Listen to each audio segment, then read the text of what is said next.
Welcome back to Moonbound Romance Tales, where powerful alphas fall hard, and the women they underestimate change everything. Every story here is complete, immersive, and emotion-driven. No cliffhangers, no rushed endings, just full romances you can sink into. So if you love possessive alphas, strong heroines who don't beg, slow burn tension, emotional payoffs, and stories that actually finish, you're in the right place. I need you to join the pack right now. By subscribing, leave a like if you enjoy immersive romance, and settle in because once the story begins, we don't stop until the ending. Now, let's get into it. There is a particular kind of silence that has nothing to do with quiet. It isn't the absence of sound. It is the presence of something too heavy for anyone to name out loud. It settles in the chest like wet stone. It makes 500 wolves stand absolutely still in the pouring rain and stare at a man they once called their future king and feel nothing clean, nothing simple. Only that heavy, complicated weight of a crowd that doesn't know whether to mourn or celebrate what they are about to witness. That is the silence hanging over the Blackwood execution pit tonight, and Kieran Blackwood is standing in the middle of it, shirtless, barefoot, mud climbing up past his ankles from the sheer force of the rain that has been falling since sundown, as if the sky itself decided to weigh in on the proceedings. His hands are not bound. There was no point in binding them. Where would he go? This is his pack's territory. These are his father's wolves. Every tree line for 40 miles knows his scent. And besides, a man without a wolf doesn't run. Not toward anything. Not away from anything either. He just stands there, the way Kieran is standing now. Head slightly bowed. Jaw set. Eyes fixed on a patch of mud somewhere between his feet and the edge of the world. He is 22 years old, and he looks like someone who has already made peace with the unthinkable. That is the part that breaks you, if you're paying attention. Not the rain. Not the blood moon pressing against the clouds like a bruise that can't quite surface. Not even the 500 wolves arranged in a wide, restless circle around the pit. Their collective sent a churning storm of emotions. They are trying very hard to keep off their faces. Doubt. Hunger. That particular brand of anxiety that packs get when the future stops feeling certain. You can smell it rolling off them in waves. Sharp. Sour. The scent of a people who have been quietly asking a question for years and are now, finally, being forced to hear the answer out loud. The question is simple. What do you do with an heir who cannot shift? What do you do with a prince who has carried your future on his back since the day he was born? Who was raised to lead, trained to command, expected to be the bridge between the old world and the new when his wolf has never once surfaced? Not at 16. Not at 18. Not in battle, not in grief. Not in any of the moments that are supposed to crack a wolf open and let the animal breathe. Nothing. Just a man. Just Kieran, standing in the rain as if he is apologizing for taking up space. His father knows this feeling well. King Silas Blackwood stands at the elevated rim of the pit in full ceremonial dress. The deep charcoal cloak, the iron crown that hasn't been polished in years, because Silas never cared about that kind of vanity. He is a large man, broad across the shoulders, built like something carved from old oak. He has presided over 3 wars, 2 succession crises, and 1 famine that nearly swallowed the Eastern Pack's whole. He has looked death in the eye so many times it stopped frightening him somewhere around his 40th year. But he cannot look at his son. Not tonight. His gaze is fixed somewhere above Kieran's head, jaw working slowly, hands clasped at his back so tightly the knuckles have gone pale. And if you know Silas really know him, the way old wolves know their king, you understand that this is the most grief he will ever allow himself in public. That locked jaw, those white knuckles, that deliberate refusal to meet the eyes of the boy he raised. That is a man choosing duty over love in real time, and the cost of that choice is written all over him, even if he will never speak it aloud. The political calculus is brutal, and everyone in that circle knows it. A wolfless heir is a liability. Not because Kieran is weak, anyone who has watched him in the training yard, in the council chambers, in the quiet diplomatic negotiations that kept 3 border packs from going to war last winter, knows he is anything but weak. He is sharp, careful, the kind of leader who reads a room before he speaks in it, who understands that power wielded without restraint is just destruction wearing a crown. He is, by almost every measure, exactly what this pack needs. Except the one measure that matters in a world built on shift and fang, and the primal authority of the wolf. And Commander Jackson understands this better than anyone. He is circling the pit the way predators circle things they have already decided belong to them. Slow. Patient. Each step deliberate, his boots barely disturbing the mud, his dark eyes tracking Kieran with an expression that doesn't quite reach the level of cruelty. It's more calculated than that. Jackson has been waiting for this night for years. He has been building toward it in small, careful moves. A whisper here, a doubt planted there, a well-timed question in council about succession and legitimacy and what the Blackwood line truly stands for. He is not a man who attacks. He is a man who positions himself so that when things fall, they fall exactly where he needs them to. Right now he is positioned 3 feet to Kieran's left. And the look on his face is the look of a man collecting on a very long investment. The pack feels it. Their restlessness shifts sharpens, because instinct is smarter than politics, and every wolf in that circle can feel the shape of what is happening, even if none of them have put it into words. This is not just an execution of judgment. This is a transfer of power dressed up as procedure. Jackson doesn't want Kieran dead. He wants Kieran diminished, dismissed, removed from the board in a way that is legal, public, and irreversible.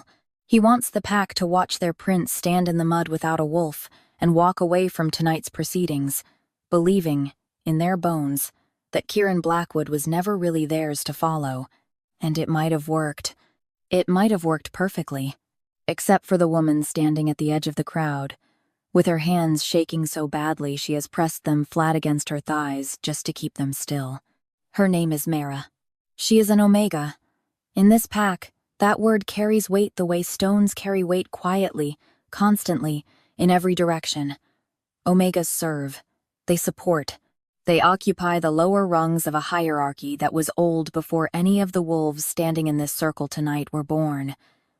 They do not speak in councils. They do not interrupt judgment. They especially do not throw themselves into the path of a ceremonial reckoning that involves the king's son and the king's commander, and 500 wolves who are already wound tight enough to snap. Everyone here knows that. Mara knows that. She is still shaking. Because here's the thing about Mara that the pack doesn't know, that Jackson doesn't know, that even King Silas, for all his careful observation of the people around him, has never quite registered. Mara has been watching Kieran Blackwood for years. Not the way the court watches him, not with political calculation, not with the measuring gaze of people deciding how much of their future to invest in his. She has been watching him the way you watch someone when you've already decided they matter. Quietly, consistently, with the kind of attention that notices small things because small things are where the truth lives. She knows that he pretends not to notice when servants skip meals during the long fasting ceremonies, but somehow their portions are always larger by the end of the day. She knows that he leaves half his food behind at formal dinners, and she knows it isn't because he isn't hungry. She has seen where that food ends up. She knows that he hates loud applause not because he is modest, but because he finds it dishonest, the way a room full of people making noise can sound like agreement when it is really just noise. She knows that he smells like cedar and cold stone, and that underneath that, on days when he has been in the archive room long enough, there is the faint ghost of old paper and iron ink. She knows why he hasn't shifted. She has known for months. And she loves him for it, in the way that observant people love things, not loudly, not with the burning drama of a declared feeling, quietly, with the weight of accumulated knowing, with the kind of love that doesn't need reciprocation to be real, that just exists as a fact the way weather exists, way gravity exists. She loves him the way you love something you have been paying close attention to for long enough that it becomes part of how you understand the world. Which is why, when Commander Jackson moves, when his hand goes for the ceremonial blade at his hip and his body coils with that particular readiness, that isn't about procedure anymore. Mara doesn't think. She screams, and she runs into the pit. The crowd's collective inhale is sharp enough to cut. 500 wolves sucking breath at the same instant, a sound like the world pulling back before something breaks. Because what she is doing is not just bold or reckless or suicidal. It is, under the law of this pack, punishable by death. An Omega interrupting pack judgment is not a minor infraction. It is a challenge to the entire architecture of hierarchy and order that holds this world together. The punishment is not symbolic, it is final. She knows this. She is still running. Her boots hit the mud of the pit, and she doesn't slow down. She puts herself between Kieran and Jackson with the kind of bodily certainty that has nothing to do with size or strength, and everything to do with decision, the clean, terrifying decision of someone who has already calculated the cost and chosen to pay it anyway. And then she reaches into her coat with trembling hands. She pulls out two things. The first is a medical receipt, printed on Swiss clinic letterhead, stamped, dated, bearing a patient identification number that corresponds to a name anyone in this pack would recognize. The second is a small glass vial, no larger than a perfume bottle, containing a mechanism so precise and so deliberately constructed that it takes a specialist to understand what it does and what it means that it exists at all. A frequency dampener. A device designed to suppress the neurological signal between a wolf and their shift. Not permanently, not naturally, by design. By someone's design. Mara's hands are trembling so badly the vial catches the torchlight and throws tiny scattered sparks across the mud. But she does not kneel. Her chin is up. Her voice, when she speaks, is steady in the way that things are steady when they have no more room to fall apart. She does not address Jackson. She addresses the king. And the king finally looks. Kieran looks too. He looks at her. Really looks. Maybe for the first time with the full weight of his attention. And something shifts in his expression that has nothing to do with the revelation she is holding in her shaking hands. It is more instinctual than that. More animal, and he has never been animal in his life. But something in him registers her the way you register a sound you didn't know you'd been waiting to hear. His nostrils flare almost imperceptibly. Lilats. Ink. And something underneath both of those, something sharp and electric, and entirely unfamiliar, like the atmospheric charge before a storm that has never broken before. Deep in the locked, silent place inside him where a wolf has not lived in 22 years, something stirs. He doesn't understand it. He doesn't have time to understand it, because Mara presses the vial into his hands, and the moment his fingers close around it, the moment his skin makes contact with the cool glass and the device inside, registers his biological signature, and shuts itself down, the dam doesn't crack. It doesn't leak. It does not give way slowly or with any kind of mercy. It shatters. The sound that comes out of Kieran Blackwood is not a scream. It is not a roar. It is something older and rawer than both of those things.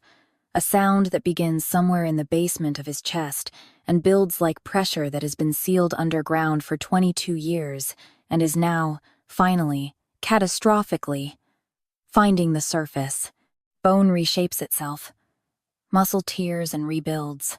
He grows upward, outward, into something that fills the pit with a presence so sudden and so immense that the wolves closest to the edge stumble back without deciding to.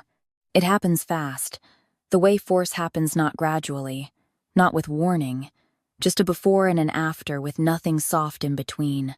And when it is done, he is not a wolf. The pack knows wolves. They know the shapes their own animals take, the familiar architecture of fang and fur, and the amber or gold or gray eyes that carry their animal selves. They know what a shifted wolf looks like. This is not that. He is a Lykan, something older than what they know, larger than what they know. He stands on 2 legs where a wolf would stand on 4, massive and dark-furred, and his eyes, when they open, are not gold or amber or any color that has a name in the ordinary world. They are violet, burning, impossible violet, lit from somewhere inside like fire behind stained glass. The pack does not hesitate. 500 wolves go to their knees in the mud. Not because someone commanded them to. Not because protocol required it.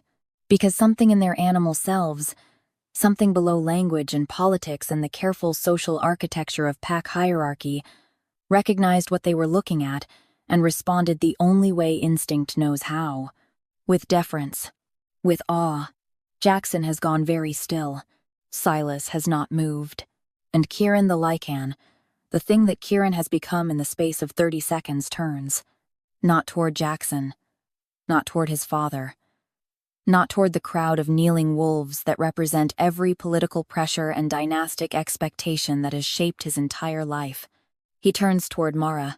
His first instinct, in this first raw moment of his first shift, with the power still crackling through him like electricity finding ground, with 22 years of suppression burning out of his system all at once, with 500 wolves on their knees, and a commander frozen in fear, and a king staring at his son for the first time in years, is not to demonstrate dominance, not to establish authority, not to do any of the things a creature of this magnitude and this power could do right now without consequence.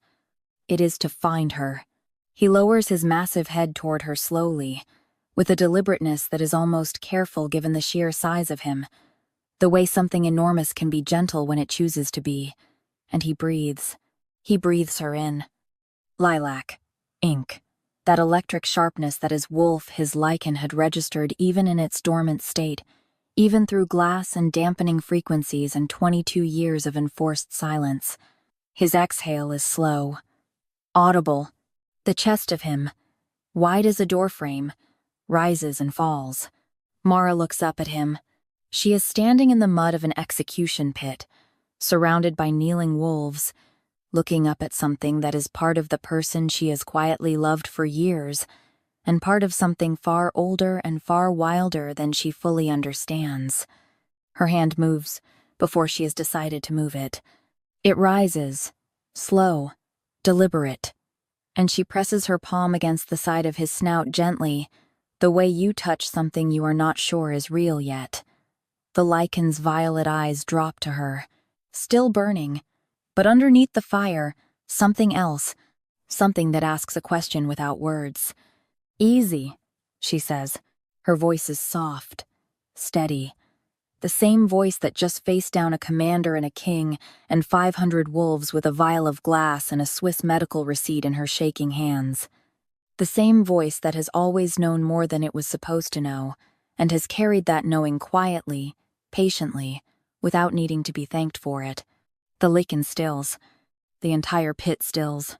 And in that moment, in the impossible quiet of a blood moon finally breaking through clouds, casting violet-tinged light down over 500 kneeling wolves, and a shirtless man-become legend, and one Omega woman with mud on her boots, and her palm pressed against his face, the balance between them shifts.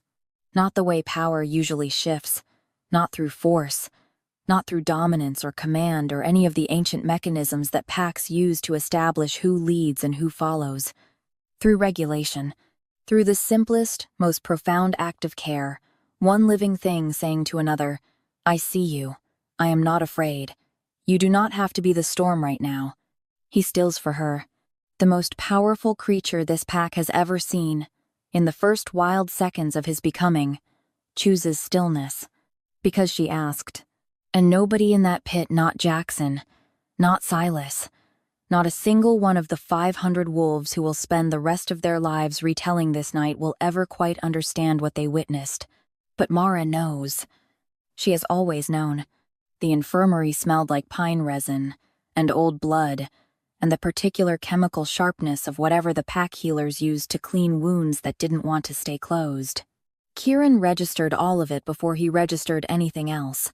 That was new. 3 days ago, before the pit, before the vial, before the dam broke, and something vast and ancient came roaring up through him like a river that had been rerouted underground for 2 decades. His senses had been ordinary, sharp by human standards perhaps, but nothing like this, nothing like waking up and knowing, without opening his eyes, that there were 4 healers in the corridor outside his door, that one of them had eaten something with garlic in the last hour, that the rain from 3 nights ago had soaked into the timber framing of the east wall and was only just beginning to dry. Nothing like lying flat on a cot and feeling the full, saturated world pressing against every nerve, ending like a hand pressed against a bruise. Vast. That was the word that surfaced first, from somewhere below conscious thought. Not big, not powerful. Vast the way old forests are vast, the way the ocean is vast, with that particular quality of depth that makes you understand there are parts of the thing that you will never fully see. That was what his wolf felt like, had always felt like, apparently, waiting. He lay still for a moment and let the sensory flood calibrate, let his mind sort through the layers of information, the way you learn to sort through a crowded room, finding signal in the noise. The healers outside, the fire in the far corner burning low, the iron taste of his own healing blood, fading now, his body reknitting itself at a rate that had apparently alarmed the medical staff enough to station someone outside his door through all 3 nights. And then, underneath all of it absent, he sat up. One word, not a question exactly, more like a coordinate his mind had already fixed on without asking his permission. Mara. The healer who had been pretending to organize supplies at the far counter turned around with the careful expression of someone who had been briefed on exactly this moment. She was young, mid-20s, with the steady eyes of a woman who had learned not to show surprise around powerful wolves because showing surprise sometimes made things worse. "She is in the East Wing," she said, "with the council interrogators." The silence that followed lasted approximately 4 seconds. Then Kieran Blackwood, 3 days out of his first shift, still moving with the slight, careful deliberateness of a man whose body had been rearranged at the molecular level and was still filing the paperwork, got up, pulled on the shirt someone had left, folded on the chair beside his cot, and walked out of the infirmary without another word. The interrogation room was not designed to be intimidating in any dramatic sense. It was just a room that happened to have no windows, and 1 door and 4 council members arranged around a table in the specific formation that said, "We hold the questions and you hold nothing." Mara had been in it for 6 hours by the time the door opened. She had answered every question clearly. She had not begged. She had not, even once, in 6 hours of questions from people with the authority to decide her fate with a single written verdict, made herself smaller than she was. She sat in the chair they had given her, with her hands folded on the table and her spine straight, and her voice level, and she answered what they asked, and volunteered nothing they didn't specifically request, because she was not foolish enough to give people like this more material than they needed. The council had been trying to decide, for 6 hours, whether she was a hero or a conspirator, whether the information she possessed about Kieran's suppression device made her a protector or an accessory, whether an Omega who threw herself into pack judgment to save a prince was an act of courage worth recognizing, or an act of insubordination worth punishing. She was very tired. She was not going to show them that. And then the door opened. The shift in the room was immediate and physical, the way pressure changes when something large enters a small space, not aggressive, just present. The 4 council members looked up. 2 of them straightened involuntarily. One reached for the edge of the table. Kieran didn't look at any of them.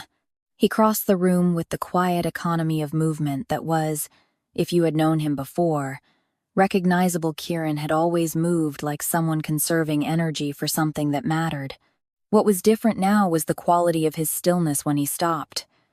He came to stand behind Mara's chair, not at the head of the room, not at the table, behind her, close enough that if she leaned back an inch, her shoulder would meet his arm.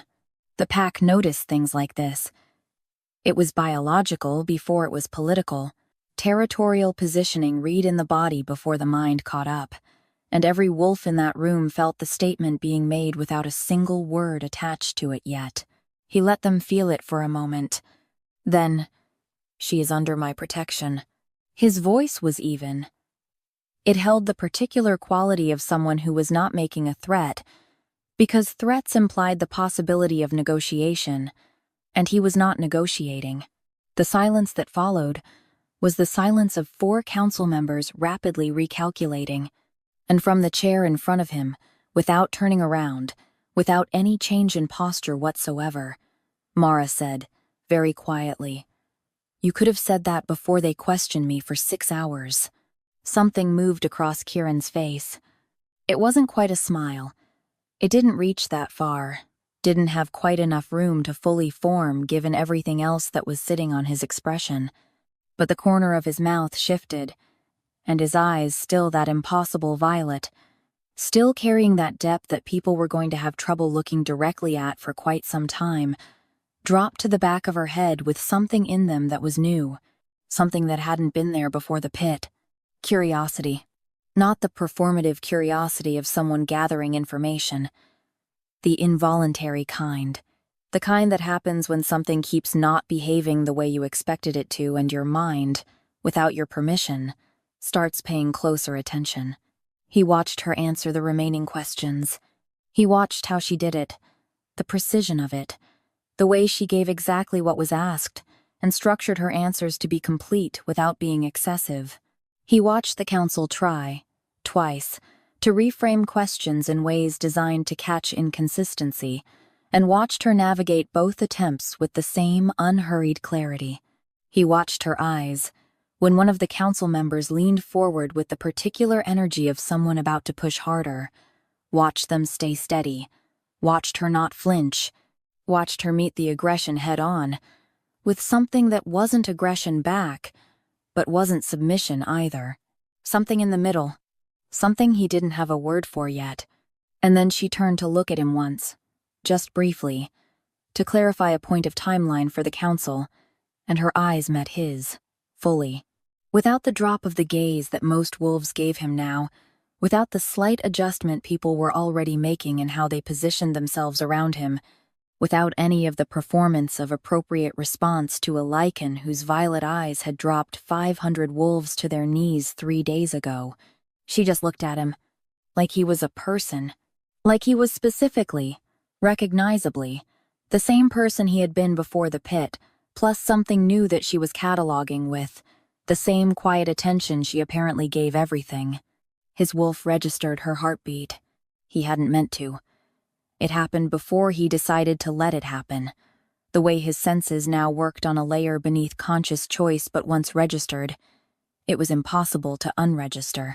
Her heartbeat was steady, not the forced steadiness of someone suppressing fear, which had its own signature, that slightly too controlled rhythm that gave itself away in the pauses. This was genuinely steady, the resting beat of someone whose nervous system had found its footing and was standing on it. It moved through him like something settling. He had not, he realized, felt this particular quality of calm in a very long time, maybe ever. He was used to silence, to the controlled internal quiet of someone who had learned to manage themselves without external regulation because there had never been anyone whose presence made management unnecessary. He was used to the work of being steady. Being near her did not feel like work. That unsettled him more than anything else that had happened in 3 days. The blood test results came back 2 hours later. The pack healer set them on the table in the council room, with the expression of someone who had checked the results 3 times before walking in because they didn't trust what they were seeing. Everyone in the room looked at the document. Nobody spoke for a moment. Mara looked at it last. The Winterborn line had not produced a living member in 40 years. Most wolves in the younger generation knew them only as history. The ancient bloodline that predated the current pack structures, that carried within it genetic markers for something the scholars called foundational empathy, but which the old texts described more specifically as the ability to regulate, to ground, to be, for the wolves around them, what a root system is for a tree in a storm. The last Winterborn had died without heirs. or so the records said. The records apparently had been wrong. Mara sat very still. The council started talking about implications, about bloodline verification protocols, about what this meant for her status and her standing, and the approximately 47 administrative questions that arise when a person turns out to be something the system had no category for. Their voices layered over each other with the energy of people who process shock by generating tasks. Kieran was not listening to any of it. He was watching her face. Because she hadn't known. He could see that plainly. The thing moving across her expression right now was not surprise in the way of someone whose secret had been revealed. It was the specific, unsteady look of someone receiving information that reorganizes the story they've been telling themselves about who they are. The Omega who kept her head down and her records clean, and her presence small enough to be unremarkable.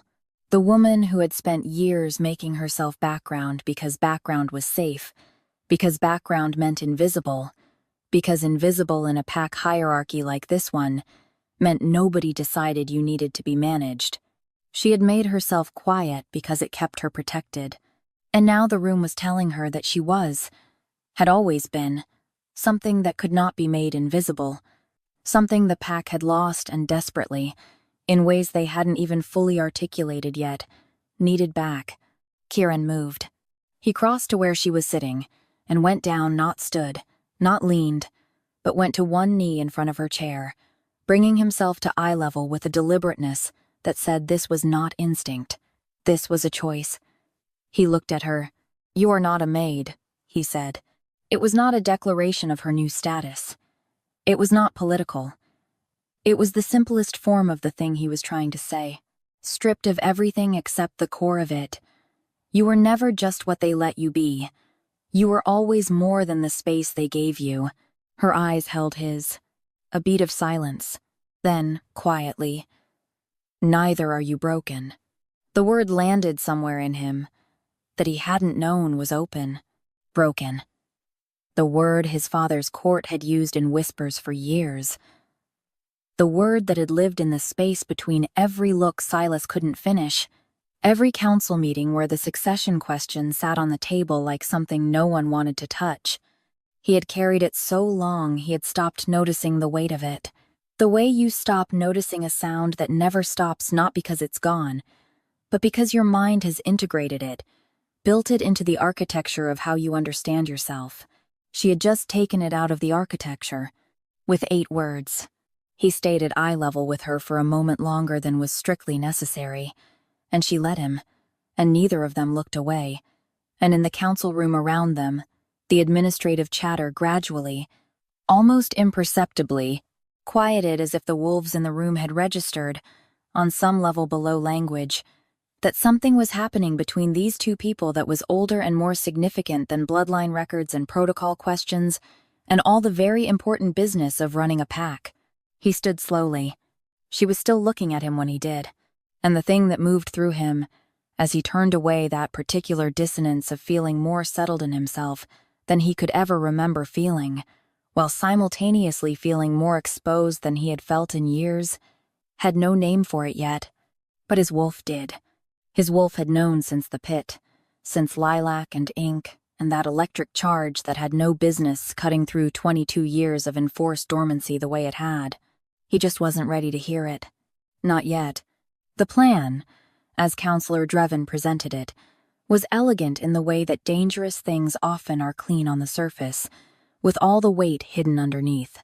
The Silver Hand had been operating inside pack territories for the better part of 3 years, not loudly, not with the kind of open aggression that would have required an immediate military response, and therefore would have been easier to address.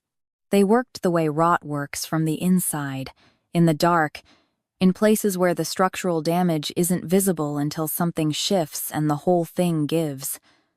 They had people in councils, people in trade routes, people, it was becoming increasingly clear, in positions close enough to the Blackwood line to have known about the frequency dampener, to have had either a hand in its placement or a reason to protect whoever did.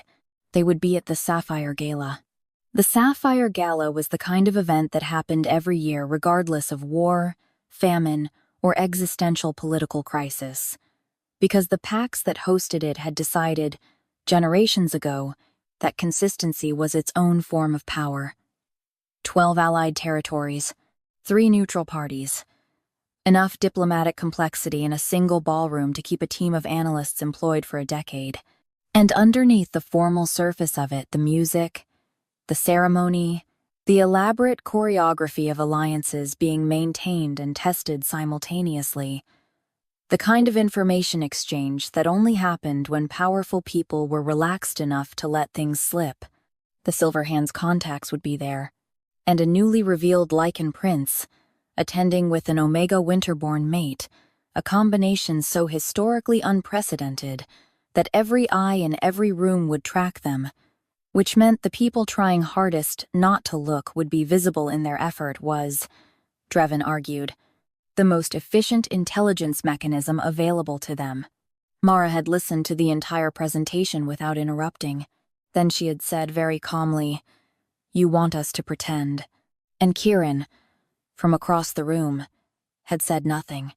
But he had looked at her in the way he had been looking at her since the council room, with that quality of attention that didn't announce itself. That wasn't the obvious tracking gaze of someone watching a person they're attracted to, but something quieter and more thorough, the kind of looking that was actually listening. He had agreed. She had agreed. Neither of them had discussed what agreeing meant. The night of the gala arrived with the particular atmospheric weight of an event that knew it was important. Mara stood at the narrow mirror in the chamber they had given her, a real chamber, not the servant quarters she had occupied for the last 4 years, which was itself a disorientation. She was still integrating and looked at herself in a dress that belonged to a version of herself she was still learning to inhabit. Deep green silk, fitted through the waist, with a neckline that felt more exposed than anything she had worn in years of strategic invisibility. The Winterborn pendant they had found in the archive records, a piece that had sat in a vault for 40 years waiting for someone who matched the bloodline markers, hung from a chain in her hand. She had been trying to fasten it for 3 minutes. The clasp was small. Her hands, usually steady, were not cooperating. The door opened without a knock, not rudely, just with the confidence of someone who had decided hesitation at thresholds was a thing he no longer had patience for, and Kieran came in already dressed and stopped when he saw her, just for a second. That small, controlled pause that she had learned to read as his version of a larger reaction. "The clasp," she said, holding the necklace up by way of explanation, because if she didn't say something immediately, the silence was going to become a different kind of thing entirely. He crossed the room. She turned, lifting her hair with one hand, and he took the chain from her. His fingers were precise. She would have expected that. The careful economy of a man who didn't waste movement, but what she did not expect was the stillness that followed. The clasp was not difficult. It took him approximately 3 seconds to secure it, and then his hands stayed. Not gripping, just resting fingertips barely making contact with the back of her neck, with the line of her shoulder, with the focused intentionality of someone who had made a decision to be exactly where they were. She felt him breathe, deliberately, slowly. The particular kind of inhale that was not about oxygen. Her pulse registered it before her mind did. He was scent-reading her.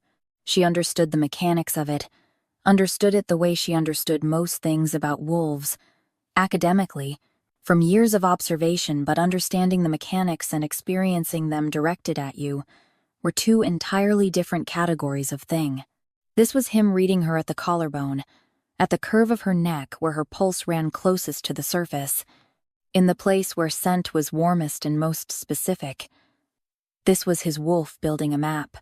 She said nothing. After a moment, he stepped back. She turned around and looked at him, and he was looking at her with that expression, the one that was almost entirely controlled, except for something in the violet of his eyes that was several degrees warmer than his face was willing to admit. "Ready," he said. It was not quite a question. The ballroom of the Sapphire Gala was everything it was supposed to be, and somehow still more than she had prepared herself for.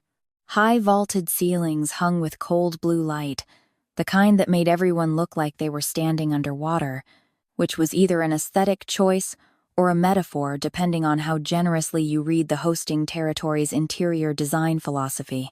12 round tables arranged with military precision around a central floor.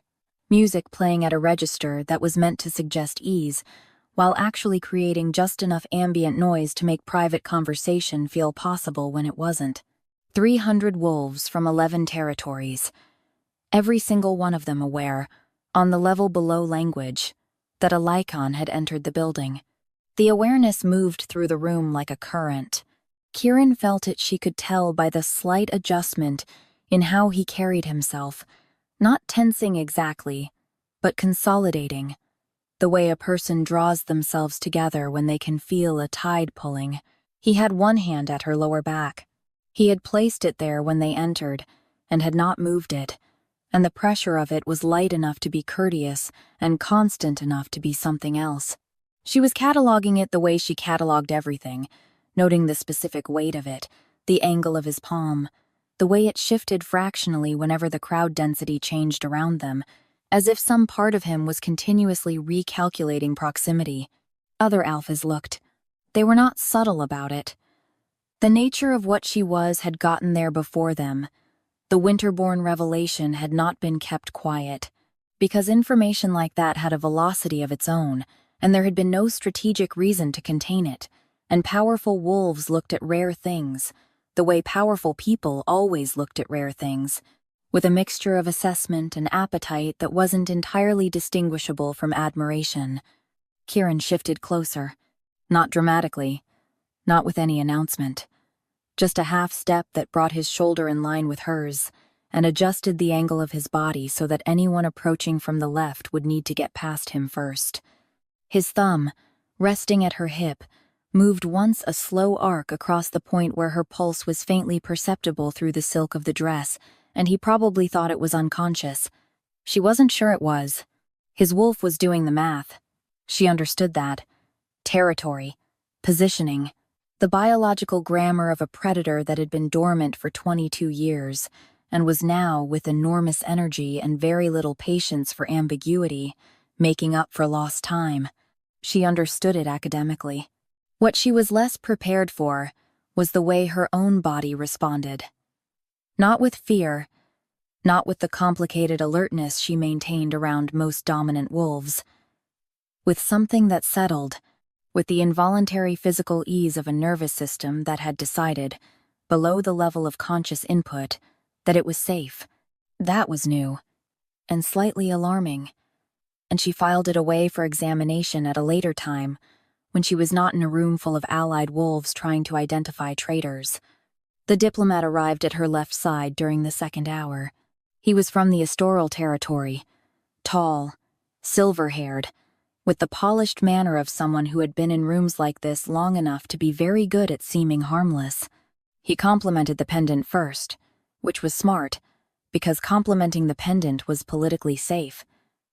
Then he complimented her, not inappropriately, not with anything that crossed a line, just with the particular precision of a man who knew exactly how to calibrate admiration to maximum effect enough to register, not enough to be objectionable.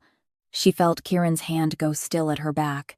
She answered the diplomat pleasantly, exchanged the appropriate 3 minutes of diplomatic small talk, smiled at the right moments, did nothing to shorten the interaction because shortening it would have been conspicuous, and conspicuous was not what tonight required. The diplomat moved on. Kieran said nothing for a moment.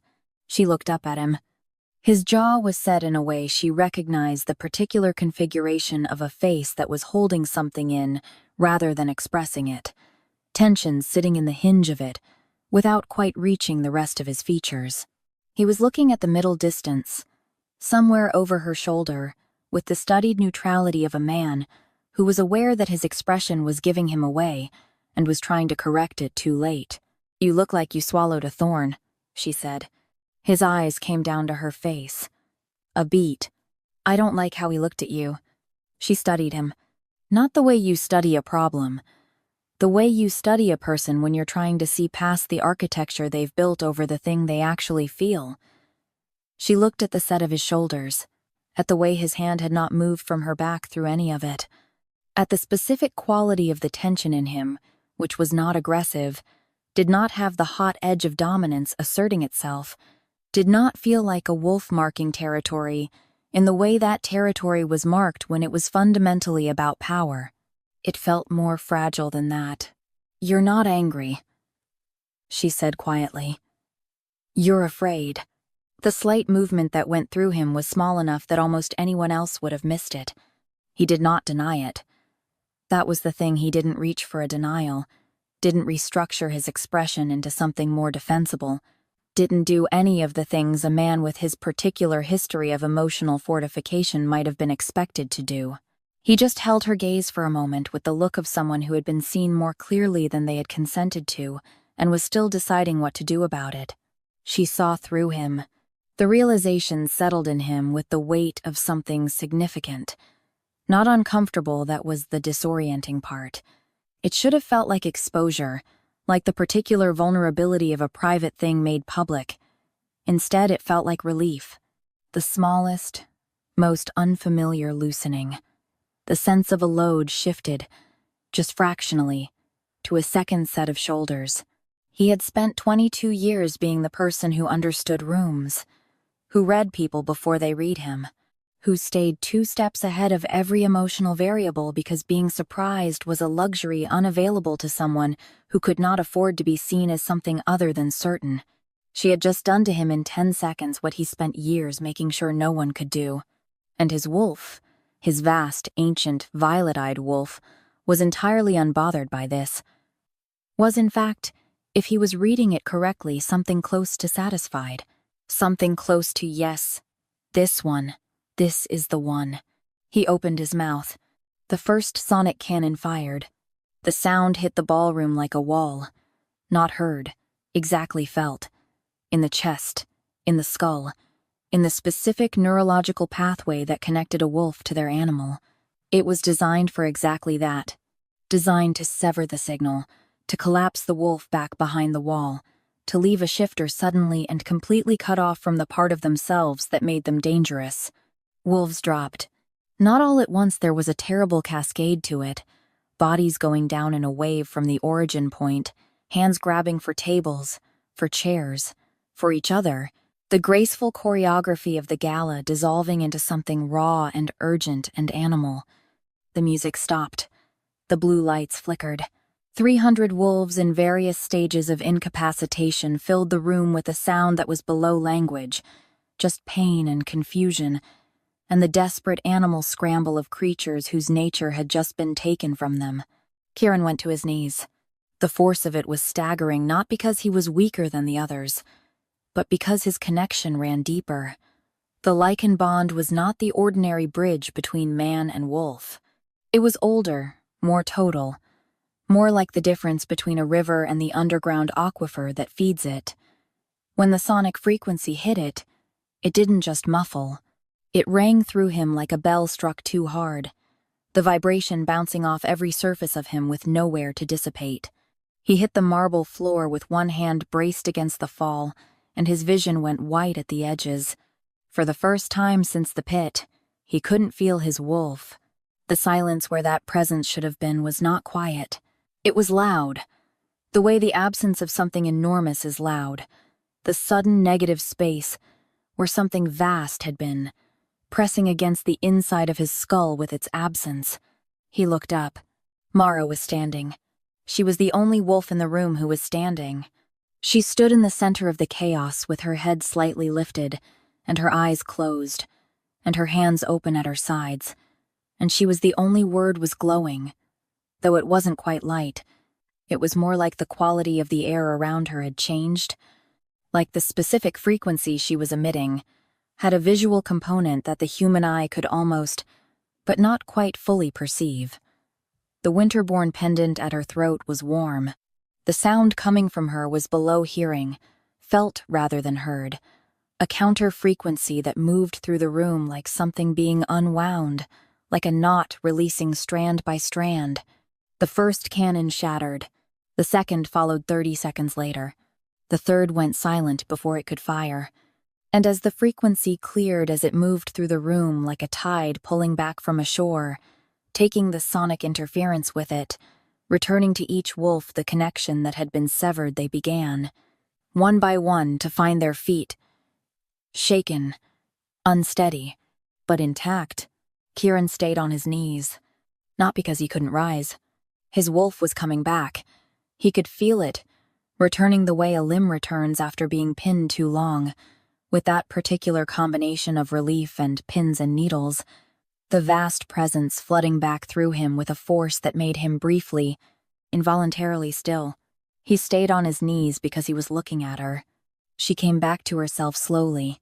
He watched it happen, watched the frequency fade from around her as she grounded back into the room, watched her eyes open, watched the particular quality of her expression as she registered what she had just done and what it had cost her, the slight tremor moving through her hands that she was already, characteristically, trying to still before anyone noticed. He noticed. She looked down and found him looking up, and for a moment neither of them moved. He had seen power before, had felt it, now, from the inside understood what it meant to carry something ancient and enormous in your own body. He knew the vocabulary of it. He was not naive about what the winterborn frequency meant, about what she had just demonstrated, about the strategic and political weight of what had happened in this room in the last 4 minutes. But that was not what was on his face. What was on his face, what he was not trying to control.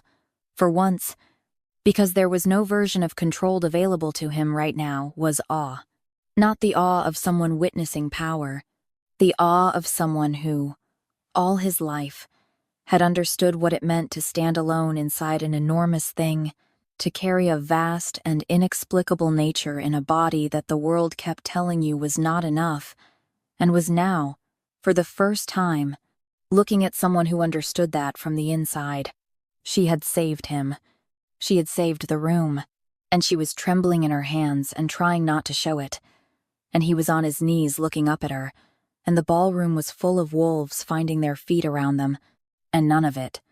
None of the politics or the intelligence operation, or the silver hand, or the 300 witnesses, or the implications that would take months to fully map. None of it was what mattered in this specific moment. What mattered was the look on her face when she met his eyes. Uncertain, searching. The look of someone who had just been enormous, and was now, in the aftermath, feeling very small and very unsure of where to stand. He rose, slowly, deliberately, and when he was upright, he stood close enough that his presence was itself a statement. Here, this is where you stand. You stand here, next to this, without reaching for her, without doing anything that required her to respond before she was ready. He just stood beside her, and let that be enough. For now. The aftermath of the gala moved fast.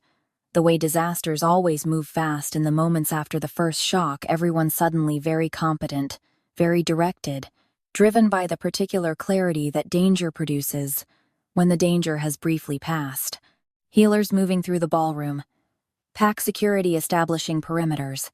Drevin on the far side of the room already building the political response in real time, his voice low and controlled. His eyes doing the rapid calculation of a man who understood that what had just happened would need to be managed in 6 different directions before morning. Kieran let the machinery run. He was good at that, at understanding when a system needed him to step in, and when it needed him to step back and let people do what they were trained to do. He stood at the edge of it with Mara close, and watched the room sort itself out, and used the time to map the exits, the sightlines, the specific behavioral signatures of the people who were managing their shock well, and the people who were managing it badly, and the smaller category, the one he was paying most attention to of the people who didn't seem shocked at all. The Silver Hand had known. Someone in this room had known the cannons were coming and had stood in the ballroom anyway, which meant they had been confident in either the targeting or the extraction plan or both. That confidence was information. That confidence meant communication infrastructure that hadn't been disrupted by the attack, which meant it was separate from the sonic network Mara had just dismantled. which meant there was more of it. He filed this. He would have kept filing it, kept building the map quietly in the background while the room recovered, except that General Kellen appeared at his left flank with the expression of a man arriving with urgent information, and Kieran turned to receive it, and that was the moment the night stopped being recoverable. Kellen was his father's brother. He was 61 years old and had served the Blackwood line through 3 military campaigns, and had been, for most of Kieran's life, the most consistent adult presence in it. Not warm. Kellen was not a warm man, but reliable. Present. The kind of uncle who showed up to things that mattered with the steady certainty of someone who had decided, once, that family was a commitment, and had not revisited that decision. Kieran had trusted him with the specific and particular trust you give people who have earned it slowly, over years, through the accumulation of small moments where they could have chosen otherwise and didn't, which is why it took him almost 3 full seconds to register what was happening. Kellen spoke quickly in intercept, civilian transport, Silverhand movement 2 blocks east. He needed Kieran immediately. The urgency in his voice was the right kind. The body language was the right kind. Everything was calibrated correctly, which was itself the tell. If Kieran had been in a state to catch it, Kellen was not a man who calibrated. He was a man who simply was. And he was performing rather than being, and the performance was good enough that it worked, because Kieran was still tracking 6 other variables and hadn't narrowed his attention enough to see the seams. He told Mara to stay with Drevin. She didn't argue. She was already moving toward the counselor, already shifting into the operational mode she had demonstrated was available to her. That clean, practical intelligence that didn't waste time on resistance, when resistance wasn't the point. He followed Kellen out. The alley behind the eastern annex was narrow and poorly lit, and smelled like canal water and old stone, and the particular chemical residue of the sonic cannon components, which was the second tell, the one he caught. But caught too late? With the door already closing behind him, and Kellen already stepping back, and the 4 Silverhand operatives already moving from the shadows, with the coordinated efficiency of a prepared ambush. He fought. That part was not complicated. The Lykan was awake and fast, and the operatives were good, but they were not prepared for what he actually was. For the speed of it, the force, the way his body in this form processed threat, and responded before the conscious mind had finished reading the situation. 2 of them went down in the first 20 seconds. The third lasted longer, was better trained, forced him to work, and while he was working, he heard her scream. From inside, from the direction of the ballroom, the sound hit him like the sonic cannon had hit him physically, in the chest, in the specific neurological pathway that his wolf had apparently already mapped and claimed and was now, without any ambiguity whatsoever, treating as a critical alert. He turned toward it before his mind had processed the strategic implications of turning, and in the half-second his attention split. Kellen moved. The wolf's bane hit him in the neck. Not a bite a needle, thin and precisely placed, the kind of delivery system that bypassed the body's initial resistance and put the compound directly into the bloodstream with a speed that left no grace period, no moment to fight it off, no window between injection and effect. Wolf's bane in sufficient concentration didn't kill a wolf cleanly. It did something worse. It severed the connection again. That absence, that terrible silence where the wolf should be, and it did it while leaving the body intact enough to feel everything. He felt the harbor railing before he saw it, and then cold water closed over him, and the world went dark. He came back to consciousness fighting. Not an enemy, just the water. Just the instinct to surface that operated below the level of thought, the body's oldest instruction up, move, breathe, running on the biological imperative that survived even Wolf's bane, even the severance, even the dark. He pulled himself out of the harbor by a rusted iron ladder that cut his palms in 3 places, and he didn't notice until he was sitting on the stone embankment with his back against a piling, chest heaving, water running off him in sheets. He sat there for a moment, just breathing, The wolf was still muffled, not gone, not the total absence of the sonic cannons, but wrapped in the dampening fog of the bane, present but inaccessible, like hearing something through thick walls. He could feel it, couldn't reach it. The distinction mattered. He held on to it. The rest of what he felt was human. That was the thing nobody had ever told him about being a Lykan, the things that weren't animal.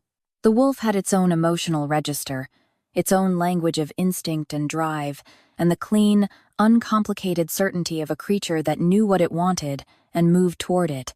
But underneath that, in the space that was still just Kieran, there was a whole other architecture, quieter, more complicated, more capable of the specific kind of pain that didn't have a physical location.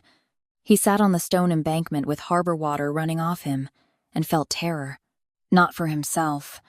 He had made a separate peace with the things that could happen to him, had made that peace a long time ago, in the particular way that people who grow up as the political variable in someone else's equation learn to detach from their own vulnerability. His safety was a logistics problem. He managed it. He had never been afraid of it. He was afraid of her.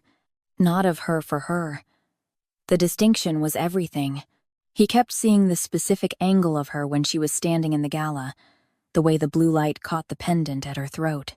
He kept hearing the scream one sharp note, cut off in the way that sounds cut off when the source of them is moved, not silenced. She was alive. He held on to that with the particular grip of someone who needed the fact to be load-bearing. She was alive because the Silver Hand didn't take people they intended to kill. They took people they intended to use, which meant she was alive and somewhere in their infrastructure, and every minute he sat on this embankment was a minute of distance. He put his hands flat on the cold stone and breathed. And in the private interior of a man sitting alone on a harbor embankment with cut palms and wolfsbane in his blood and harbor water in his lungs, something clarified. Not decided, it had already been decided, somewhere below the level of decisions, in the way his wolf had been decided since the pit. But clarified. The fog of ambiguity that had been sitting around what he felt, the careful maintenance of uncertainty that had felt, he understood now, like self-protection burned away in the cold and left something simple and true. She was not his weakness. He had been afraid of exactly this, had been circling the feeling for days with the wariness of someone who had been taught, through years of paternal distance and political exposure, and the very specific loneliness of being the variable everyone is uncertain about, that attachment was a liability, that the people you needed were the people who could be used against you.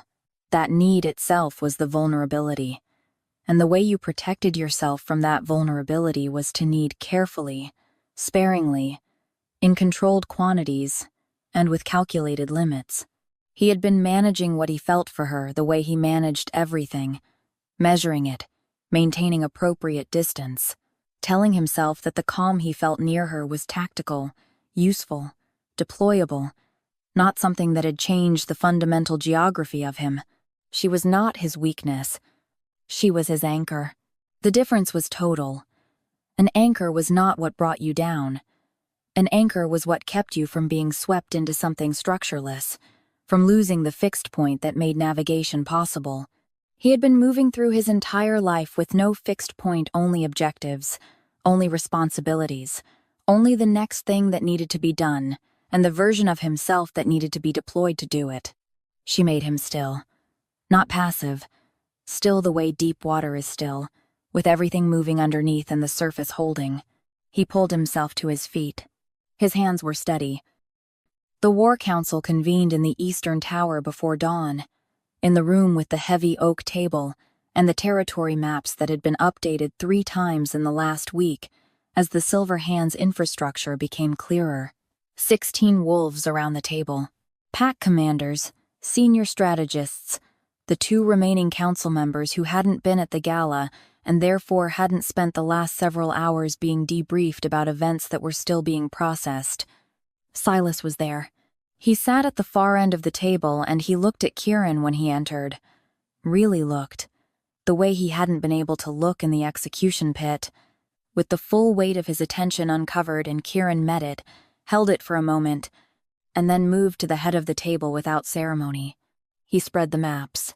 "The sonic network is down," he said. "That's the only advantage we have right now, and it has a clock on it.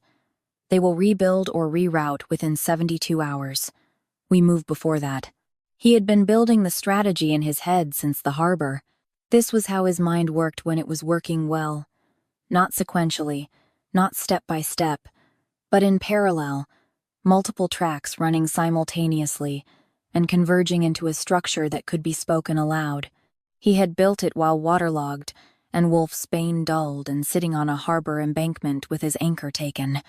He had built it while walking back through streets that were still processing the night's events. He had built it because building it was what he could do, and doing what he could do was the only answer available to him right now. "Civilian corridors first," he said. "Before we move on any Silverhand position, we establish which routes are clean. We are not moving through populated areas. We are not accepting that calculus. Whatever the tactical cost of routing around civilian infrastructure, we pay it." One of the commanders, older, from the northern flank, with the weathered patience of someone who had been in enough campaigns to know that idealism had a survival rate, started to raise the efficiency objection. Kieran looked at him, not with violence, not with the authority of a Lykan who could end the conversation through sheer primal weight, with the authority of someone who had already made the decision and was explaining it rather than debating it. "We are not the Silverhand," Kieran said. "The moment we start accepting the same calculus they accept, we have already lost what we were fighting for. Civilian corridors first. That is not negotiable." The commander closed his mouth. Something moved around the table. Not submission, not the fear-based deference that had been, he understood now, the primary currency of power in this pack for a long time. Something else. Something that took a moment to identify because it was less familiar. Respect. Earned. In the moment. Not borrowed from title or bloodline or the violet of his eyes.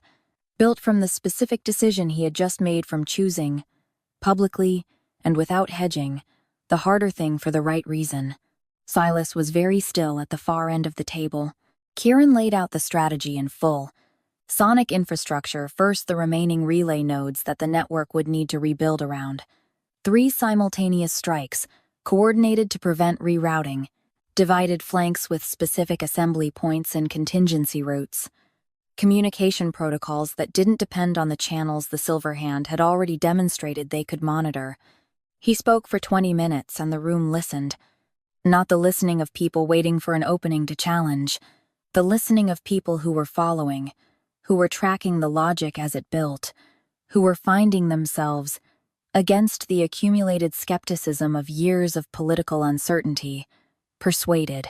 When he finished, the silence was brief, and then the room began to move the particular organized energy of wolves, who have been given a clear direction and understand why it matters and are ready. Silas stood slowly. He didn't speak. There was nothing in his expression that was simple enough to be named as a single thing. It was composite grief and recognition, and something that had been closed for 22 years, showing the first fractional sign of opening. He looked at his son across the length of the oak table, and the weight of everything they had not said to each other was present in the room without being spoken. Kieran held his gaze, and then he turned back to the maps. Because Mara was out there, and the clock was running. The Iron Works had been a legitimate manufacturing facility once. 3 decades ago, it had processed steel for the Northern Territories, employed 400 workers, run 20-hour days on the strength of coal furnaces, and the particular industrial ambition of a generation that believed in building things that lasted. The smokestacks still stood. The framework of the original structure was still intact, massive, cathedral-ceilinged, built to house equipment that required that kind of scale. But the workers were gone, the legitimate contracts were gone, and what had moved into the space they left behind was the Silverhand's primary operational infrastructure. Hidden in plain sight, the way the most effective things always hide, not in darkness, but in the appearance of irrelevance. An abandoned facility, a place people had stopped looking at. They had not stopped building inside it. The intelligence maps had not fully captured what the Silver Hand had done with 30 years, and no oversight. Kieran saw it from the ridge as the pack moved into position in the gray pre-dawn light. The electric fencing that had been retrofitted along the original perimeter, humming at a frequency specifically calibrated to deter wolves, the steam venting from the eastern units where the new equipment ran hot, the guard rotation that moved with a precision that spoke of military training rather than mercenary improvisation. This was not an operation held together with ideology and urgency.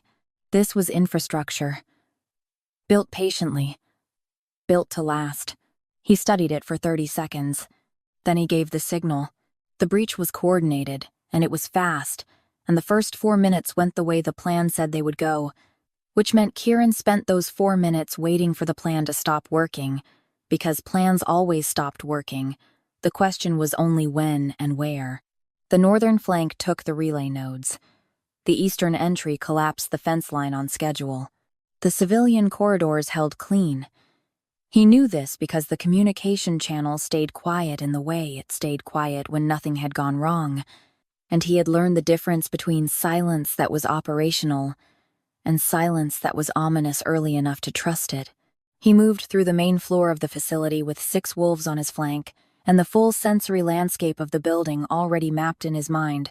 The body heat signatures, the chemical traces of the infrastructure, the specific acoustic quality of the space that told him how many people were moving and approximately where. The Lykan processed all of it simultaneously, organized it, presented it to him as a coherent picture.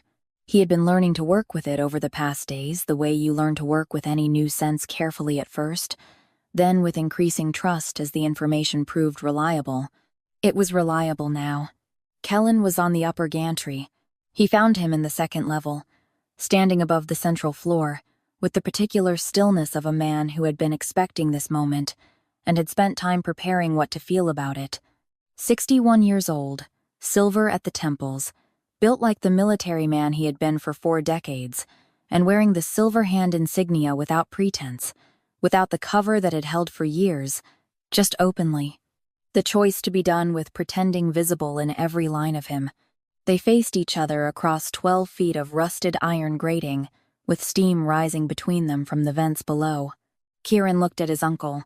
He had been building a version of this confrontation in his head since the harbor, had run through what he might feel rage. He had expected rage, had prepared himself for the specific heat of it, for the combustible combination of betrayal and loss, and the wolf's instinct to answer treachery with force. He had readied himself to manage it, to keep it from making decisions. What he actually felt was grief, clean and specific. The grief of someone who has lost something they were still using, who hadn't had the warning to set it down carefully before it was gone. He had not had another version of Kellen to fall back on. The reliable uncle, the one who showed up, the steady adult presence in a childhood that had not had an excess of those that had been real, regardless of what had been running underneath it. The loss of the real thing was real. He let himself feel it for exactly as long as it took to breathe in once. Then he moved. The fight was not long, and it was not simple, and it was not clean. Kellen was 61 and trained and motivated in the way that people who have committed fully to a cause are motivated without the self-preservation instinct running interference, without the part of the mind that calculates cost, just the focused energy of someone who has already paid everything and is past the point of the investment mattering. He was formidable. He landed 3 hits that would have ended a different fight. But Kieran was a Lykan, and his wolf was awake, and the wolf was not interested in this taking longer than it needed to. It ended with Kellen on his back on the iron grating with Kieran's hand at his throat, and the specific, total authority of a predator that has made its decision hovering in the air between them. Kellen looked up at him. Kieran looked down. His hand did not tighten. "The Silver Hand told you I was broken," Kieran said. His voice was even. Quiet in the way that things were quiet when they had already resolved. "They told my father. They told the pack. They needed everyone to believe it, so the heir the pack looked to would be someone they controlled. A beat. It was a good strategy. 22 years of it. Kellen said nothing. "I'm not going to kill you," Kieran said. Something moved across the older man's face. Not relief. It was more complicated than relief. Had too much shame in it for that simple word. The complicated topography of a man who had made a series of decisions that he had justified at every step, and is now, in the specific clarity of defeat, seeing the shape of all of them at once. Kieran released his throat and stood. "I am not a monster," he said. Not to Kellen specifically. Not to the 6 wolves behind him on the gantry, or the operations running below, or any particular audience. Just stated, quietly. The way you state a fact that you have decided to be true and intend to keep being true regardless of what being true costs. He left Kellen on the grating. He had somewhere to be. The extraction chamber was in the facility's deepest interior. The old foreman's control room, retrofitted into something that bore no resemblance to its original purpose. It was lit with industrial overhead lighting that cast everything in the bleached, shadowless quality of a space designed for procedure rather than habitation. Equipment lined the walls. The extraction chair was in the center of it, designed with the specific, brutal pragmatism of something built to hold a person in place long enough to take from them what was needed. Mara was in it, conscious, alert. Her eyes moving across the room with the rapid, systematic scan of someone who had been doing threat assessment since the moment she arrived and had not stopped. Her wrists were in reinforced restraints that had been specifically designed for Winterborn class abilities. Someone in the silver hand had done their historical research, had found the old texts that described what a Winterborn could do, and had built accordingly. The restraints ran an interference current along the same frequency range as the counterpulse, not strong enough to suppress it entirely, but strong enough to make the output unpredictable, to prevent the kind of controlled, focused emission she had managed in the ballroom. Cross stood at the equipment bank on the far wall. He was a small man, which was one of the things about him that people always seemed surprised by when they encountered him in person. The architecture of evil rarely bothered to look the part, and Cross was mild-featured and precisely dressed, and moved with the careful economy of someone who valued efficiency over impression. He had been the Silverhand's technical architect for 15 years. The sonic cannons were his design. The dampener that had suppressed Kieran's shift for 22 years was his design. The extraction apparatus he was currently calibrating was also his design. He spoke while he worked, with the particular quality of a man who found the sound of his own explanation satisfying. "The Winterborn frequency is biological," he said, "which means it's replicable, once you have sufficient sample to map the harmonic signature. A viable sample requires..." He paused, made a precise adjustment to something on the equipment panel, approximately 300 milliliters of active tissue. He said this the way you say technical specifications, without drama, without any acknowledgement that there was a person in the room who was going to provide those specifications involuntarily. Mara said nothing. She was not looking at him.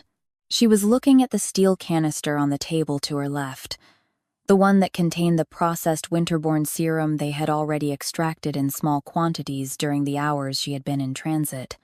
The one that would become, if Cross completed what he was building, the delivery mechanism for a weaponized version of her own biological ability turned against everything it naturally did. She was not looking at the canister with despair. She was looking at it with concentration. The restraints ran an interference current. They did. The interference was real, and it was functional, and it had been doing precisely what it was designed to do for the last several hours, keeping her output unpredictable, preventing the focused emission she would need to replicate what she had done in the ballroom. But the Winterborn frequency was not only about output, it was about resonance. She understood this in the way she understood most things about herself, not from study, not from training, but from that deep instinctive knowing that had always been present, even before she had a name for what she was. The resonance was not a weapon she fired. It was a quality she embodied, a frequency she was, rather than a frequency she produced.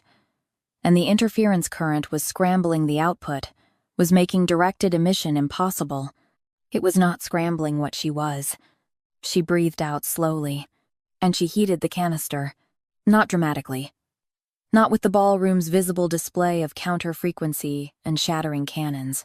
Just quietly, internally, with the focused precision of someone who had been the most underestimated person in every room she had ever occupied, and had learned to work in the space that underestimation created. She raised the temperature of the steel container by 30 degrees in 40 seconds, with the interference current still running and the restraints still locked, and Cross still narrating his own procedure at the equipment bank. The seal failed. The hiss was soft, chemical and sharp. Cross turned, and in the 3 seconds he spent processing what he was seeing, the compromised canister, the Winterborn in the chair doing something his equipment had told him she couldn't do, the door came off its hinges. The force of it moved across the room like a pressure wave, and Cross went into the far wall with the complete absence of ceremony that characterized the end of things that had run their course. He did not get up.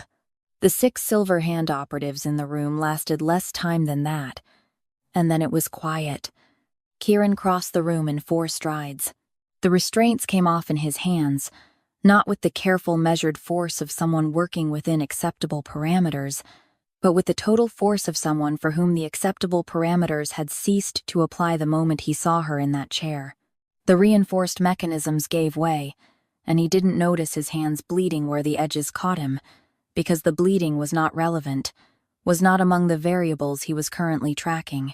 He pulled the last restraint free, and then he simply held her. No strategy in it. No performance. Just both arms around her, her face against his chest, his chin at the top of her head, and the full weight of everything that had been running at maximum capacity since the harbor finally not collapsing, not breaking, but releasing. The difference mattered. This was not a man falling apart. This was a man setting down something very heavy that he had been carrying at a sprint. She did not pull back. She let herself be held with the particular trust of someone who had decided, at some point between the gala and this room, that trust was the right answer to the person doing the holding. His voice, when it came, was quiet, not broken in the way of someone losing control, broken in the way of something that had been held at a pitch too long and was finding its natural register at last. I cannot rule a world you are not in. Not a declaration of romantic ownership, not a wolf staking a claim, just a man in a wrecked room telling a truth that had clarified on a harbor embankment in the dark and had not unclarified since. The most honest thing he had said in years, spoken without calculation, without the protective architecture of ambiguity, just given over, held out like something he had decided to stop carrying alone. She was still for a moment. Then she pulled back enough to look at him. Her hand came up to his face, the same hand that had pressed against his snout in the execution pit, the same steady, specific touch that had stilled the Lykan when nothing else could. And she looked at him with the kind of clarity that only exists in people who have been paying close attention for a very long time. "You don't need me to be strong," she said. He looked at her. She had not said it as reassurance, had not said it to comfort him or manage him or soften the intensity of the moment. She had said it the way she said most things precisely, because it was exactly what she meant, and she saw no reason to say anything other than exactly what she meant. He didn't need her as a power source, didn't need her as a strategic asset, as a Winterborn frequency that could shatter cannons and disable weapons. Didn't need her ability or her bloodline, or the political weight of what she had turned out to be. "I need you to be steady," he said, and there it was. Not possession. Not the romantic grammar of mine and claimed and mine alone. Not the language of dominance that his world understood and expected, and had been waiting, perhaps, to hear from their newly revealed Lykan prince. Just that. Steady. The fixed point. The anchor, the quality she simply had, the thing she simply was that made the vast and ancient thing inside him stop straining and breathe. She looked at him for a long moment. "I know," she said. 2 words, and in them the acknowledgement of everything she had known since before. He knew it himself, since she had been standing in a crowd watching a man she loved quietly prepare for the unthinkable, with her hands shaking and the truth about him folded inside her coat. She had known what she was to him before he had the language for it, had carried the knowing with the same quiet steadiness with which she carried everything, without requiring it to be named, without needing the declaration in order to understand the reality. She had been steady for him before he knew he needed it. He understood that now. His forehead came down to hers. Not a kiss. Not yet. Something more deliberate than that. More foundational. Just contact. The specific relief of two people who have been moving toward each other through considerable difficulty and have finally, in a wrecked room in a dismantled fortress with the aftermath of a battle still settling around them, arrived. Outside, the ironworks was quiet. The Silver Hands infrastructure was down. The relay nodes were gone. The sonic network was dismantled. Kellen was in custody. Cross was not going anywhere. And the pack, his pack, earned rather than inherited, theirs by the decision he had made on the council floor to choose the harder thing, was moving through the facility with the efficient, focused energy of people who knew what they were doing and why they were doing it. It was not over. The Silver Hand was a network, not a facility, and networks survived the loss of nodes. There would be more. There would be the political aftermath of Kellen's betrayal, and the question of what it meant for the Blackwood line's internal trust. There would be Silas, and everything unspoken between them, that a single look across a war council table had not resolved. There would be the management of what Mara's winterborn revelation meant for the pack's structure, for the alliances, for the diplomatic landscape that had just been irrevocably rearranged. There was so much ahead that it was almost staggering. If you let yourself look at all of it at once. Kieran didn't look at all of it at once. He kept his forehead against hers, and his hands carefully, precisely on her, and he let himself have 30 seconds of the fixed point before everything else resumed. 30 seconds of steady. Then he straightened, looked at her.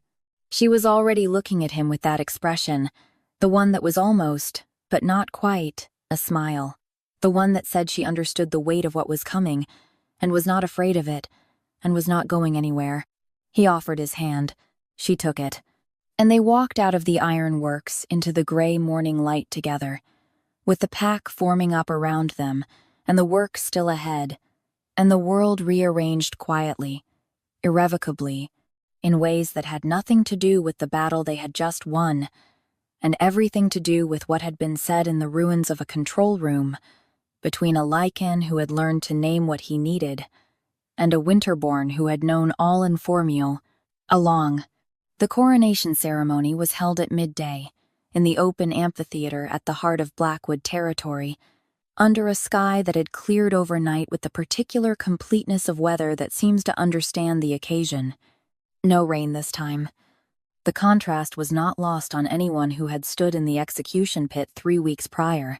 The same territory, the same pack, the same blood moon that had finally broken through the clouds that night, now replaced by clean winter light that fell across 500 wolves and made everything look deliberate, purposeful, like the difference between a sentence interrupted and a sentence completed.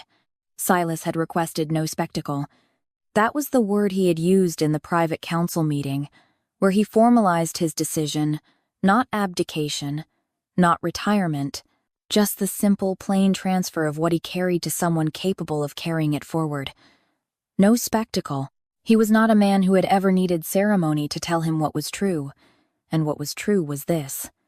He had watched his son stand in a war council and choose the harder right thing without hesitation, and he had watched him walk out of the ironworks with his hand in a winterborn woman's hand, and he had sat with both of those images for 3 days, and arrived at a conclusion that he suspected he had been arriving at for longer than 3 days, that the arriving had just required the right sequence of evidence.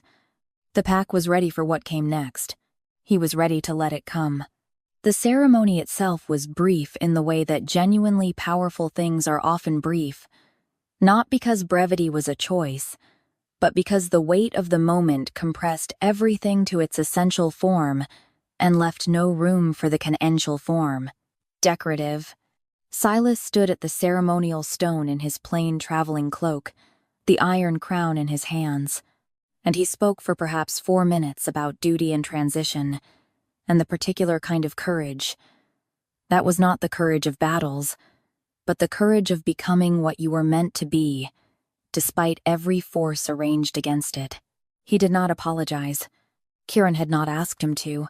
What had passed between them in the days since the War Council had been largely wordless, the specific language of two people who were not yet fluent in each other's emotional register but were, for the first time in a very long time, in the same room with the door open. It was the beginning of a longer conversation. It was enough, for now, that the beginning existed. When Silas placed the crown, his hands were steady.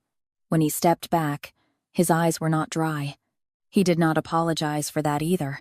The silence that followed the crowning lasted approximately 8 seconds. 8 seconds, in which 500 wolves absorbed what they were seeing their Lykan king, crowned and standing at the ceremonial stone with the winter light on him, and his violet eyes moving across the assembled pack, with the quality of attention that had become, in 3 weeks, already recognizable as specifically his, not the survey of a ruler checking compliance, the attention of someone who was actually looking, who saw the individual components of the thing they were responsible for and understood them as people rather than variables. He spoke. His voice carried across the amphitheater without effort, not the amplified projection of ceremony, just the natural resonance of a man who had found the register that was native to him, that he had perhaps always been moving toward. 3 weeks ago, he said, I stood in the execution pit of this territory and I did not smell like fear. A beat. I told you that already. In a different way. Through what I didn't do. Through standing in the mud and making peace with an outcome I hadn't chosen. He paused. And the quality of the pause was not rhetorical, it was honest. The space of someone locating the true version of the thing before speaking it aloud. That wasn't strength. That was resignation dressed in the same clothes as dignity. And I want you to understand the difference, because it matters for what kind of king I intend to be. The pack was absolutely still. Strength is not the absence of need. It is not standing alone because you've decided that needing anything is a vulnerability you can't afford. I have been practicing that version of strength my entire life. It is exhausting, and it is lonely, and it produces leaders who are very controlled and very isolated, and ultimately incapable of being moved by the people they are supposed to serve. He let that land. I do not want to be that kind of king. He turned, and he looked at Mara. She was standing at the edge of the ceremonial space in the dark green of her formal dress, with the winterborn pendant at her throat, and her hands quiet at her sides, and her eyes on him, not with the anxious attendance of someone waiting to be assigned a role, but with the settled, clear attention of someone who was already exactly where they intended to be, and was simply watching to see how he would say the true thing. He said it. Mara Sterling. Her full name, spoken into the quiet of 500 wolves. Winterborn of the North, the woman who walked into an execution pit with a glass vial and a Swiss medical receipt and refused to kneel. A brief pause that held something private in it. Humor and awe, and the residue of every moment between the pit and this one. My equal, my anchor, my chosen mate. The last 3 words carried the weight of their specific, deliberate construction. Not my fated mate, the language of biological inevitability, of bond without consent, of the romantic grammar his world used for unions that were declared by the wolf rather than decided by the person. Chosen. The word that placed the agency exactly where he intended it to be with him, with her, with the 2 specific people who had arrived at this through observation and crisis and harbor embankments and wrecked control rooms and the slow, accumulating evidence of who they each actually were. He waited. He did not reach for her, did not extend a hand, did not do anything that required her to respond before she had decided to respond. Because this specifically was not a moment he was willing to choreograph. She would step forward, or she would not. and whichever she chose, the choosing would be real. The amphitheater held its collective breath. Mara looked at him across the ceremonial space. She looked at him with the expression that was almost but not quite a smile, the one that contained everything she knew, which was considerable, and everything she had decided, which was total. The Omega who had made herself small for years so the world would leave her alone. The Winterborn who had carried the weight of a secret she didn't know she had. The woman who had stood between a commander and a prince with shaking hands and refused to kneel, and had changed the shape of the world in the process. She stepped forward, not rushing, not hesitating, just moving with the steady, deliberate quality that was native to her, that had always been native to her, the walk of someone who had made their decision and was simply closing the distance between where they were and where they intended to be. She came to stand beside him, and the howl that rose from 500 wolves was not the organized sound of ceremonial response. It was not polite. It was not performed. It came from somewhere below the social architecture of packs and politics and hierarchy, from the primal level, where wolves understood things without being told, where the animal knew what it was witnessing and responded with the full force of recognition. It started at the front and moved backward through the crowd like a wave, building as it went, individual voices joining until the sound filled the amphitheater and rose above it and dispersed into the cold winter air over Blackwood territory and kept going. Kieran stood in it with Mara beside him and let it be what it was. The balcony off the north tower faced west. It was not the formal ceremonial balcony that one faced the amphitheater, was designed for public moments, had been the site of 3 formal pack addresses in the last century. This one was smaller, less significant architecturally, more functional than impressive. It faced the horizon where the winter sun was descending through layers of cloud that had turned the sky, the specific colors of ending amber at the base, deepening through copper and rose to the dark gray blue of early evening at the top. Kieran stood at the railing with his hands open on the stone, and the crown set on the low table behind him, where he had placed it with a quietness that was both practical and deliberate. Not discarded, that would have been performance of a different kind. Just set aside, removed from the body with the understanding that what it represented did not require wearing to be real. Mara stood beside him. They had been standing in the quiet for several minutes before he spoke. "I spent 22 years understanding strength as capacity," he said.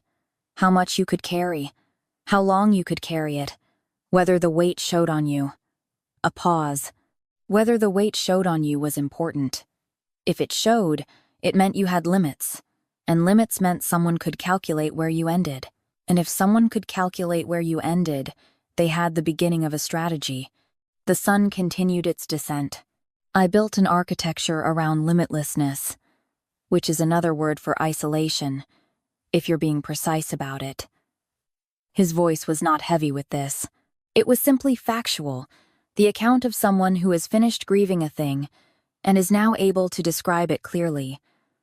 "I thought standing alone was what standing strong looked like." He turned to look at her. "You taught me that it looked like something else." She was watching him with the attention she gave everything complete and unhurried, the kind of watching that wasn't waiting for an opportunity to respond but was genuinely receiving what was being offered. He had noticed this early, had found it unnerving before he found it essential, the quality of being actually heard rather than processed. "Not by telling me," he said. "You didn't give me a speech or a lesson. You just were.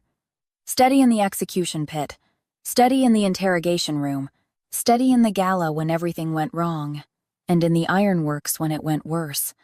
You were the same person in all of those rooms, and none of them made you smaller."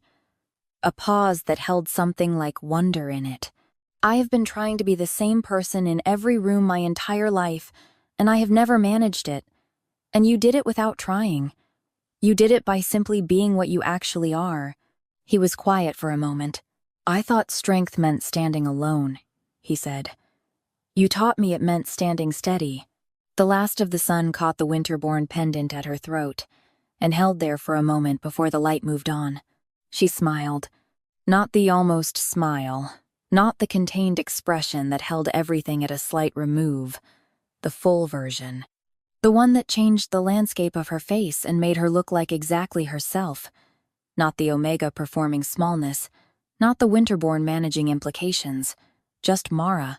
Just the woman who had always known more than she let on, and had decided at some point that could not be precisely located, that knowing was worth the vulnerability of acting on it.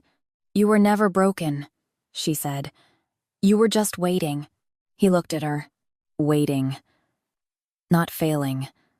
Not lacking. Not the wolfless heir who had internalized years of political doubt and weaponized it against himself. Waiting the way foundations wait for what will be built on them. The way old rivers wait for the conditions that will let them surface again. The way vast and ancient things sometimes wait in the dark for the specific circumstance required to let them breathe. 22 years of waiting ended in a pit in the rain because a woman with shaking hands refused to kneel. He reached for her, not with urgency, not with the desperate quality of someone seizing something before it disappears. He pulled her close the way he did everything now, with the measured, total intentionality of someone who had learned the difference between taking and choosing, who understood that the most significant actions were often the quietest ones. His arms around her were careful, rather than crushing. Protective in the specific way that protective meant, when it was not about control, not holding her in place, just holding her, being the structure around her the way she was, the structure for him. He bent his head, pressed his face into her hair, and breathed. He had done this before in the pit, in those first raw seconds of becoming, with the Lykan's vast new senses drinking in the map of her for the first time. That had been instinct, the wolf finding its bearing, the ancient animal surfacing from 22 years of enforced dormancy and reaching, with its first unrestricted breath, toward the thing it had somehow already recognized through glass and frequency and years of enforced silence. This was different. This was not instinct. This was a man who had made peace with needing, who had sat on a harbor embankment in the dark and named the thing that was true and had not unnamed it since. This was a man who had stood in a ceremonial amphitheater in front of his pack and spoken the word chosen and meant every syllable of it. This was a man with a crown set aside on a table and a horizon going amber behind him, and the woman he had chosen to stand beside him, standing exactly there, present, steady, unequivocally real. He breathed her in. Lilac. Ink.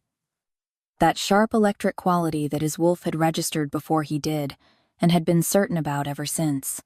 Home. That was the word his mind produced for it, quiet and certain. Not a location, not architecture. The feeling, the specific, physical feeling of being in the right place with the right person, with nothing performing and nothing managed, and nothing held at distance. The sun finished its descent. The sky went the deep blue of early evening over Blackwood territory, over the amphitheater where the howling had only recently settled, over the ironworks that was being dismantled piece by piece, over the harbor and the pack lands, and the 40 miles of territory that knew his scent, and would now learn, over time, to know hers. Somewhere below the tower, a wolf howled. One voice, then another, then more, spreading through the territory the way the howl in the amphitheater had spread, picking up as it went, moving from the wolves closest to the tower outward into the lands, a sound that had no political content and required no interpretation, just the oldest communication in the world, just the pack, in the gathering dark, marking the moment. A king crowned, a winterborn beside him, a world rearranged. The Alpha King's son had been born wolfless. Every record confirmed it. Every whisper in every corridor for 22 years had built a story around it of lack, of inadequacy, of an heir who could not be what his line required him to be. The story had been architectural. It had shaped rooms, shaped decisions, shaped the specific quality of silence between a father and a son who had never found their way to each other through the weight of it. But the story had been built on a lie, and lies, when they are structural, do not fall quietly. They fall in execution pits in the rain, with glass vials and Swiss medical receipts, and a woman who refused to kneel. They fall in war councils and harbor embankments and dismantled fortresses and balconies facing west at sunset. They fall piece by piece across the accumulated evidence of who a person actually is, until the architecture of the false thing gives way and reveals what was always underneath. He had never been without a wolf. He had never been without a heart. And now, standing with the evening sky behind him, and Mara in his arms, and the pack's voices rising through the cold air like something finally set free, he ruled with both, fully, without reservation, without the performed limitlessness of a man afraid to need anything, with the steady, chosen, eyes-open wholeness of someone who had stopped waiting. The howling continued, and the Lykan King held his anchor in the dark, and let the world be exactly what it was. Thank you for listening to another emotional, magical shifter romance here on Moonbound Romance Tales. If you enjoyed today's story, don't forget to like the video, subscribe to the channel, turn on notifications, so you never miss more powerful, heart-gripping romance stories.